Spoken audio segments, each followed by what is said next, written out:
Untuk pertama kalinya dalam sejarah modern, kekuatan besar dunia, Cina, Rusia, dan aliansi ekonomi Asia-Eropa secara terang-terangan menyerang dominasi dolar Amerika. Bukan dengan senjata, tapi dengan senjata ekonomi mematikan yang bisa membuat ekonomi Amerika ambruk dari dalam. Apa yang selama ini dianggap tak tergoyahkan, kini sedang di ujung tanduk. Aliansi ini tidak main-main. Mereka resmi mengumumkan langkah pemutusan perdagangan berbasis dolar, mengganti sistem transaksi mereka dengan mata uang lokal dan yuan digital. Bahkan beberapa negara Timur, Tengah, dan Afrika mulai mengikuti jejak mereka. Tidak ada lagi pasar untuk barang-barang Amerika. Pabrik-pabrik Amerika mulai gemetar karena ekspor mereka hancur. Sementara itu, Cina dan Rusia diam-diam mempercepat agenda dedolarisasi dunia, memblokir semua akses ekonomi Amerika ke proyek-proyek energi dan infrastruktur global. Mereka menggandeng BRICS bahkan beberapa negara Asia Tenggara. Dan ini bukan sekadar gertakan, ini adalah deklarasi perang dagang global yang membuat pasar saham Amerika bergetar hebat. Cina dan Rusia kini memimpin aliansi anti-dolar, mengandalkan mata uang lokal dan emas untuk transaksi internasional. Ini bukan lagi perang tarif, ini adalah perang ekonomi global yang mengubah tatanan dunia seperti yang kita kenal selama ini. Amerika kini menghadapi krisis kepercayaan internasional dan dunia mulai bergerak tanpa mereka.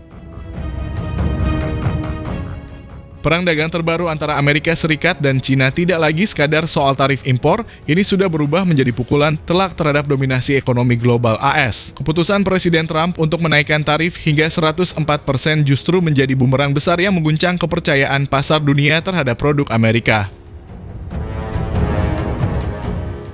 Sejak pengumuman tarif super tinggi itu, berbagai negara mulai merespons dengan keras. Cina langsung membalas dengan memberlakukan tarif tambahan 15% pada produk-produk utama Amerika, termasuk batu bara dan gas alam cair. Tapi yang lebih mengejutkan, respon Cina tidak berhenti di sana.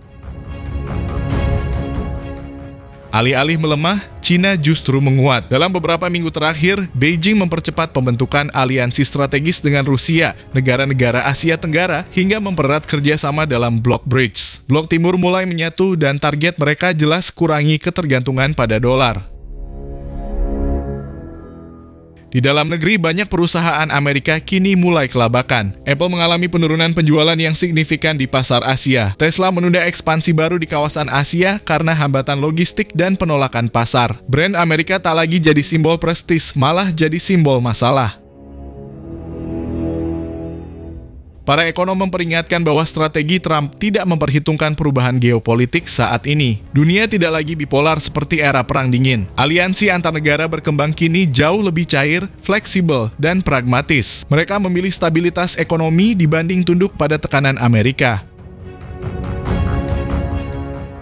Dan disinilah letak blunder besar Trump. Alih-alih memecah kekuatan Cina, ia justru menyatukan musuh-musuh lamanya. Rusia kini secara terbuka mendukung Cina dalam perang dagang ini. Mereka bahkan mempercepat integrasi sistem pembayaran berbasis rubel dan yuan. Negara-negara BRICS lainnya seperti India, Brasil, dan Afrika Selatan pun mulai menyuarakan ketertarikan untuk menggunakan mata uang lokal dalam transaksi global. Perlahan tapi pasti, dunia mulai bergerak menjauh dari dolar. Dampaknya sangat terasa. Nilai tukar dolar mulai goyah di beberapa pasar internasional. Investor global kini mulai melirik emas dan aset non-dolar lainnya sebagai lindung nilai. Dominasi dolar yang selama puluhan tahun tak tergoyahkan mulai retak dari dalam. Cina sendiri makin percaya diri. Mereka memperluas penggunaan yuan dalam perdagangan internasional, khususnya dengan negara-negara penghasil energi dan pangan. Bahkan Arab Saudi disebut-sebut mulai mempertimbangkan ekspor minyak dalam yuan. Di tengah semua ini, Trump justru semakin agresif, mengancam dengan sanksi tambahan. Tapi dunia sudah tak lagi takut. Keputusan-keputusan sepihak Amerika dianggap tidak relevan dalam era multipolar saat ini. Ketika negara-negara berkembang bersatu, tekanan Amerika tak lagi menakutkan. Dunia sedang berubah, dan perubahan ini tidak menguntungkan Amerika Serikat. Perang dagang yang seharusnya melemahkan Cina justru jadi bahan bakar penyatuan blok-blok anti-dolar. Trump salah strategi dan Amerika mulai membayar harga dari arogansi kebijakan unilateralnya. Pertanyaannya sekarang, apakah ini awal dari akhir dominasi dolar Amerika? Ataukah Washington masih punya peluru terakhir untuk membalikan keadaan? Bagaimana posisi Indonesia dalam mengambil peluang ini? Apakah masih belum paham juga wahai pejabat-pejabat? Satu hal yang pasti, dunia sudah tidak sama lagi dan peta ekonomi global sedang ditulis ulang tanpa Amerika sebagai pusatnya.